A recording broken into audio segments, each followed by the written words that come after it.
നമസ്കാരം. വീക്കെൻഡ് അറേബ്യയുടെ ഏറ്റവും പുതിയ എപ്പിസോഡിലേക്ക് ഏവർക്കും സ്വാഗതം. സിറിയൻ പ്രതിസന്ധി കൂടുതൽ സങ്കീർണമാവുകയാണ്. ബഷാറുൽ അസദോ ഫ്രീ സിറിയൻ ആർമിയോ ആര് ജയിക്കുമെന്നതല്ല ഇപ്പോൾ പ്രധാനം. ഇസ്രയേലും സാമ്രാജ്യത്വവും ഇറങ്ങിക്കളിക്കുമ്പോൾ ഒടുവിൽ ആരുടെ ചുണ്ടിലാകും ചിരി ബാക്കി നിൽക്കുക? ഈ ചോദ്യത്തിൽ നിന്ന് തന്നെയാവട്ടെ ഇത്തവണ വീക്കെൻഡ് അറേബ്യയുടെ തുടക്കം.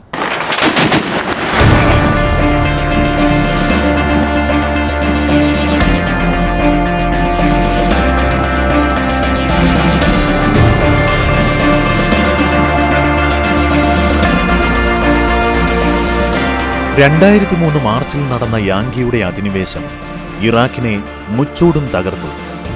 വംശീയ വൈരം കത്തിച്ചു നിർത്തിയ ഒരു നാടിനെയും ജനതയെയും ഉന്മൂലനം ചെയ്യുകയെന്ന തന്ത്രമായിരുന്നു ഇറാഖിൽ അരങ്ങേറിയത്.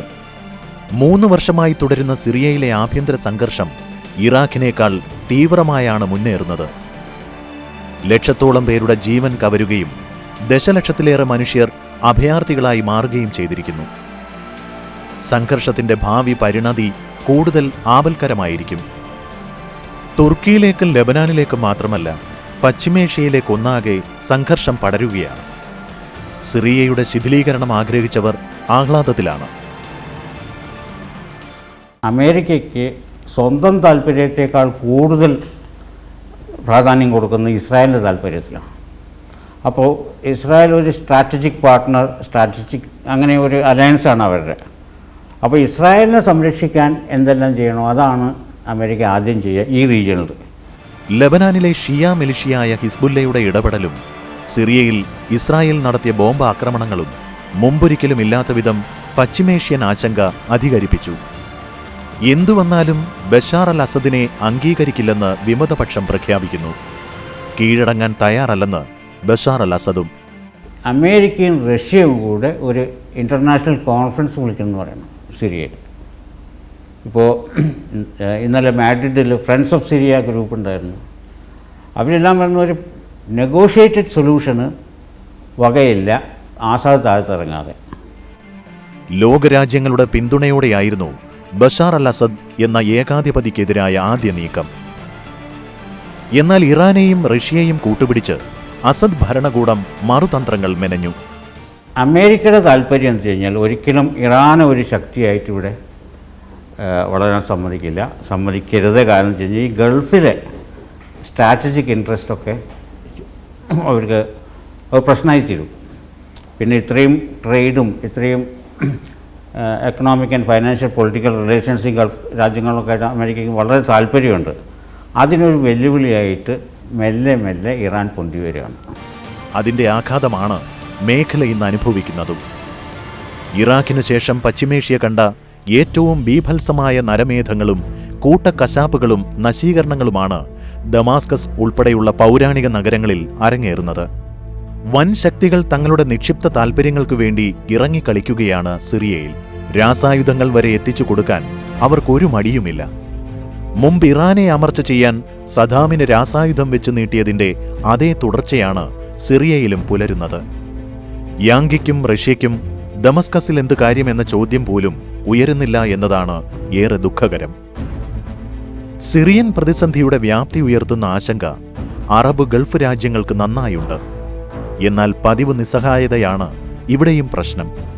പൊതു താല്പര്യം ഒരു ഭാഗത്ത്, പിന്നെ സ്വന്തമായിട്ടുള്ള താല്പര്യങ്ങൾ വേറെ, ഇത് രണ്ടും കൂടെ മാച്ച് ചെയ്ത് പോകുന്നില്ല. ഇതാണ് അറബ് ലോകത്തെ ഒരു മേജർ ഇഷ്യൂ എന്ന് പറയുന്നത്. അതോടെ വൻശക്തി രാജ്യങ്ങൾക്ക് കൂടുതൽ അവസരമായി. അടുത്ത മാസാദ്യം രാഷ്ട്രാന്തരീയ സമ്മേളനം വിളിച്ചുകൂട്ടാനുള്ള US റഷ്യ നീക്കത്തെ പോലും സംശയത്തോടെ കാണുന്നവരുണ്ട്. ഇസ്ലാമിക മുദ്രയുള്ള വിഭാഗങ്ങൾ സിറിയയിൽ അധികാരത്തിൽ വരുന്നതിനെ അമേരിക്ക മാത്രമല്ല റഷ്യയും ഭയപ്പെടുന്നു. സിറിയയിൽ ഏറ്റവും പവർഫുൾ ഫോഴ്സും മുസ്ലിം ബ്രദർഹുഡാണ്. അപ്പോൾ ഈ റിവോൾട്ട് കഴിഞ്ഞ സ്ഥലത്തൊക്കെ മുസ്ലിം ബ്രദർഹുഡാണ് ഡോമിനേറ്റിംഗ്. ഈജിപ്തിൽ അതൊന്നും ഇവരറിയല്ല. അപ്പോൾ ഈ റഷ്യക്കൊരു ഇൻറ്റേർണൽ മുസ്ലിം പ്രോബ്ലമുണ്ട് ചെച്ചനിയയിൽ. അപ്പോൾ ഇവിടെയൊക്കെ ഈ ഏരിയയിലൊക്കെ വളരെ സ്ട്രോങ് ആയിട്ട് ഒരു മുസ്ലിം ബ്രദർഹുഡ് ഒരു ശക്തിയായി മാറിക്കഴിഞ്ഞാൽ ഇത് ചിലപ്പോൾ ചെച്ചനിയയിൽ ഇത് നടക്കാമല്ലോ എന്ന്. ഒരുപക്ഷേ ഈ ബിന്ദുവിലാണ് യാങ്കിയും റഷ്യയും ഒരുമിക്കുന്നത്. തങ്ങൾക്ക് വിധേയരായ ഒരു ഭരണകൂടത്തെയാണ് ഫ്രീ സിറിയൻ ആർമി എന്ന ബാനറിലുള്ള അസദ് വിരുദ്ധ മുന്നണിയിൽ നിന്ന് വൻശക്തി രാജ്യങ്ങൾ പ്രതീക്ഷിക്കുന്നത്. അത് പുലരില്ലെന്ന് കണ്ടാൽ ആഭ്യന്തര ശൈഥില്യം തകർത്ത ലെബനാന്റെ അതേ ഗതിക്ക് സിറിയയെ വിട്ടുകൊടുക്കാനും അവർ മടിക്കില്ല. ചരിത്രം അതിന്റെ വ്യക്തമായ തെളിവാണല്ലോ. അറിയുമോ, പശ്ചിമേഷ്യയിലെ ഏറ്റവും മികച്ച സ്വകാര്യ പുരാവസ്തു മ്യൂസിയത്തിൻ്റെ ഉടമ ഒരു മലയാളിയാണ്. കണ്ണൂർ സ്വദേശി NP ഫാക്കിഹ്. ജീവിതത്തിൻ്റെ പുറമ്പോക്കുകളിലേക്ക് വലിച്ചെറിയപ്പെട്ട ലോകത്തിൻ്റെ വിവിധ രാജ്യങ്ങളിലുള്ള ആയിരങ്ങൾക്ക് ജോലി നൽകി അതിജീവനം സാധ്യമാക്കുന്നു എന്നതാണ് ഈ മലയാളി സംരംഭകനെ വ്യത്യസ്തനാക്കുന്നത്.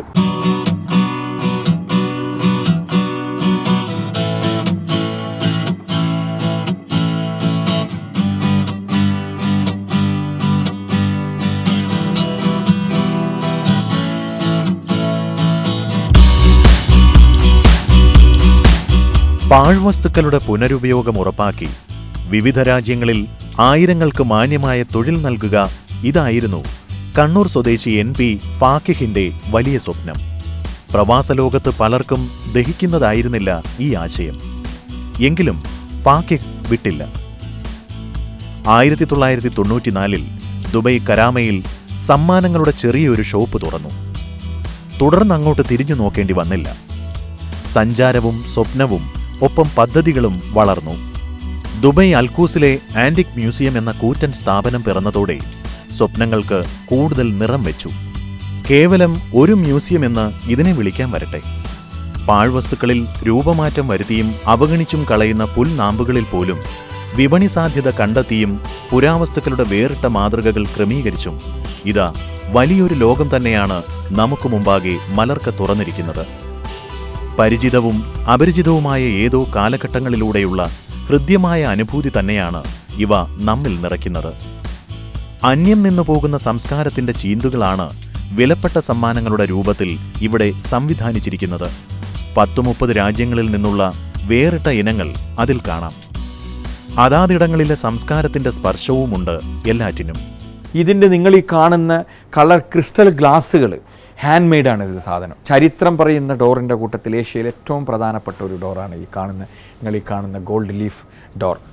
മരം കൊണ്ടുള്ള ഉൽപ്പന്നങ്ങൾ, വിവിധ രാജ്യങ്ങളിൽ നിന്നുള്ള വ്യത്യസ്ത തരം തുണിത്തരങ്ങൾ, വിവിധ കാലഘട്ടങ്ങളിലെ ആഭരണങ്ങൾ, റാന്തൽ ഉൾപ്പെടെ പരമ്പരാഗത വിളക്കുകളുടെ കാഴ്ചകൾ, തൊപ്പികളുടെ മായാ വിസ്മയങ്ങൾ, സ്ഫടിക ഉൽപ്പന്നങ്ങളുടെ വിസ്മയങ്ങൾ, വാളുകളുടെയും ആയുധങ്ങളുടെയും വൈവിധ്യങ്ങൾ എന്നിവയൊക്കെ ആന്റിക് മ്യൂസിയത്തെ ഏറെ സമ്പന്നമാക്കുന്നു. 8 മുതൽ 18,000 ദിർഹം വരെ വിലയുള്ള ഉൽപ്പന്നങ്ങളുണ്ട് ഇവിടെ. പുരാവസ്തുക്കളോടുള്ള ആധുനിക മനുഷ്യരുടെ താൽപ്പര്യം പ്രയോജനപ്പെടുത്തുക എന്നതിലപ്പുറം അതിരുകൾക്കപ്പുറത്തെ സാധ്യതകൾ കണ്ടെത്തി തൊഴിലുറപ്പിന്റെ തലങ്ങളിലേക്ക് അതിനെ വികസിപ്പിക്കുക എന്ന വലിയ ലക്ഷ്യം കൂടി നടപ്പാക്കാൻ കഴിഞ്ഞു എന്നതാണ് ഫാക്കിഹിന്റെ വിജയവും. കേരളത്തിലുള്ള കുട്ടികളോടും അമ്മമാരോടും പറയാനുള്ളത്, ഒരു സാധനവും വേസ്റ്റ് ആക്കിയിട്ട് ചാടേണ്ടതില്ല. വളരെയധികം ശ്രദ്ധിച്ചു നോക്കിക്കഴിഞ്ഞാൽ അതൊരു ഉപയോഗ വസ്തുവായിട്ട് നിങ്ങൾക്ക് കാണാൻ പറ്റും. നിങ്ങളെ വീട്ടിൻ്റെ ഒരു അലങ്കാര വസ്തുവായിട്ട് അതിനെ മാറ്റാൻ വേണ്ടി പറ്റും. കംബോഡിയയിലും ദക്ഷിണാഫ്രിക്കയിലും വിയറ്റ്നാമിലും നേപ്പാളിലും മ്യാൻമറിലും ഫിലിപ്പീൻസിലും ഇന്ത്യയിലുമൊക്കെ കുടിൽ വ്യവസായ ശൃംഖലകൾക്ക് രൂപം നൽകിയാണ് ഈ സ്വപ്നം യാഥാർത്ഥ്യമാക്കിയത്. പാഴ്വസ്തുക്കളുടെ പുനരുപയോഗം സംബന്ധിച്ചും ഫാക്കിഹിന് തൻ്റേതായ നിലപാടുകളുണ്ട്. വിധവകളും അശരണരുമായ 100 കണക്കിന് സ്ത്രീകൾക്കാണ് ഭേദപ്പെട്ട ഉപജീവന സാധ്യത ഉറപ്പാക്കാൻ ഫാക്കിഹിന് കഴിഞ്ഞത്. ഇടയ്ക്കിടെ അവരിൽ ഒരാളായി ജീവിക്കുന്നതിലും ഫാക്കിഹ് സമയം കണ്ടെത്തുന്നു. ഫാക്കിഹിന്റെ ശേഖരത്തിൽ പൂച്ചകൾ പോലുമുണ്ട് 200-ലേറെ ഭാവത്തിൽ. പാഴ്വസ്തുക്കളിൽ നിന്നും മണ്ണിൽ നിന്നുമൊക്കെ ജീവജാലങ്ങളുടെ പകർപ്പുകൾ റെഡി. മനുഷ്യന്റെ കരവിരുതിന്റെ വിസ്മയങ്ങളാണ് ഇക്കാണുന്നതിലധികവും. ലോകത്തിന് സംസ്കാരം, കല, ഡിസൈൻ എന്നിവ പറഞ്ഞു കൊടുക്കുകയാണ് ഈ ഉൽപ്പന്നങ്ങളെന്ന് ഫാക്കിഹ് കരുതുന്നു. പ്രകൃതി വിഭവങ്ങളുടെ രൂപമാറ്റം നമ്മെ അതിശയിപ്പിക്കും. തേങ്ങയുടെ ചിരട്ടയിൽ നിന്ന് പോലും മനോഹരമായ പാത്രങ്ങളാണ് രൂപം കൊള്ളുന്നത്. ഈ കോക്കനട്ട് ഷെല്ലിനെയാണ് ഞങ്ങൾ ഡൈവേർട്ട് ചെയ്തിട്ട് ഇങ്ങനെ ആക്കിയിരിക്കുന്നത്. ഇത് വാല്യൂ അഡീഷൻ എന്നാണ് ഇതിന് പറയാം.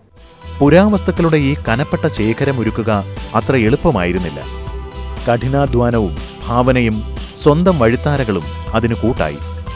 കേരളത്തിൽ 1,00,000 പേർക്ക് തൊഴിൽ കൊടുക്കാവുന്ന ഒരു സ്വപ്ന പദ്ധതിയാണ് ഫാക്കിഹിന്റെ മനസ്സിൽ ഇപ്പോഴുള്ളത്. അതും വിജയിക്കുമെന്ന് തന്നെ നമുക്ക് പ്രതീക്ഷിക്കാം.